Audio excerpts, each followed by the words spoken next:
Welcome back, friends. Hey, today we're going to talk about why I have not made the switch to lithium batteries here on the rig. It's fairly simple and straightforward. Either way, I hope you'll stick around.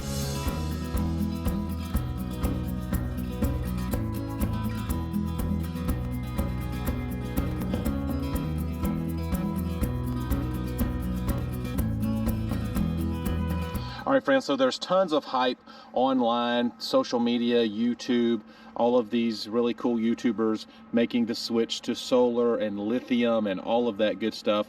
And I think lithium is definitely the way of the future.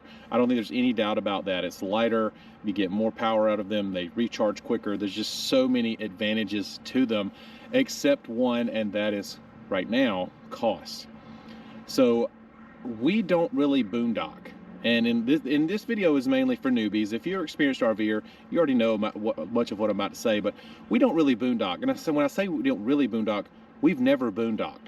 If I want to be without power, if I want to be out in the boonies, I go backpacking. That's my first love. So the RV for us is actually something that we want to have power. We want to have our air conditioning. We want to have all of that fun stuff. And we don't do it nearly enough to worry about solar and a lithium setup. And I didn't even drop in a lithium battery, and here's why. The number one reason is cost. So a lot of these drop-in replacements for in lithium from Battleborn or Dakota and any of those guys are $400, $500, $600 each.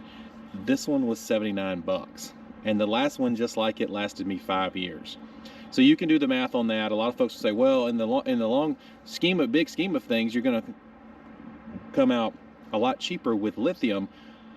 Not when the lithium's 10 times as much, almost 10 times as much.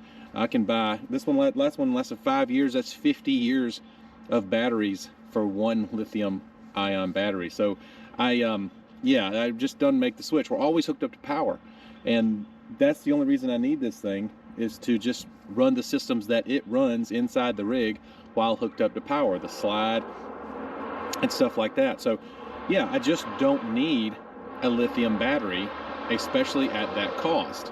Now, another cost that you come across, especially if you have a little bit older rig, ours is not that old, this is a 2018, but is the inverter situation. So if you can drop in a lithium, this is my understanding, correct me in the comment sections if I'm wrong, okay? Please get down there and comment if I'm wrong about this. I could very well be. This is not my wheelhouse at all. But it's my understanding you can drop in a lithium battery without replacing your inverter, but it's only going to charge it to like 85–90%. You're not going to get that full discharge and that full charge that you're paying for if you don't change the inverter. So that's another thing you have to switch over if you are getting into the lithium. Now, newer rigs will have a little switch on their inverter that you may be able to do that, and you can just drop in and go hit that switch, and now your inverter knows that's a lithium battery. It's going to give it a full charge, etc., etc. So there's some tricks that go into charging lithium batteries, because they give you a full charge throughout their life. They don't slowly trickle down.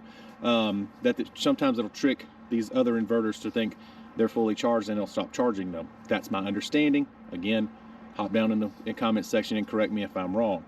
But yeah, I just don't need lithium. We just don't camp like that, and most of you don't either. So if you're not camping, if you're not boondocking, if you're not doing a good bit of boondocking even, you may be better off getting a generator or something like that versus jumping into this lithium world. I think it's the future. I definitely think all rigs in the future are going to have them, but right now, with the cost being so high and the lead acid cost being so low, I just chose to stay with lead acid. Like I said, the last one I had lasted me 5 years, and I don't know why this one won't as well. I make sure to maintain them during the off season with a trickle charge or a smart charger, and yeah, they seem to do fairly well. So anyway, do your research. Make sure, if you go with lithium, there's some great companies out there. There's some great products out there. Like I said, there's tons of advantages to it. If you go with lithium, just understand, make sure that you're going to be camping that way. Don't just hop into the lithium battery bandwagon just because other people are doing it. You know, I see a lot of YouTubers out there in the desert and, you know, boondocking all the time with all of this solar setup, and that's awesome. That looks great. But most of you don't camp that way. Most of you camp the way we camp. So yeah, lead acid is just fine, still gets the job done, and maybe today I've saved you some money and kept you off the lithium bandwagon, since you probably don't need to be there. Anyway, guys, hope this video was useful, and as always, I hope you'll consider subscribing. See ya.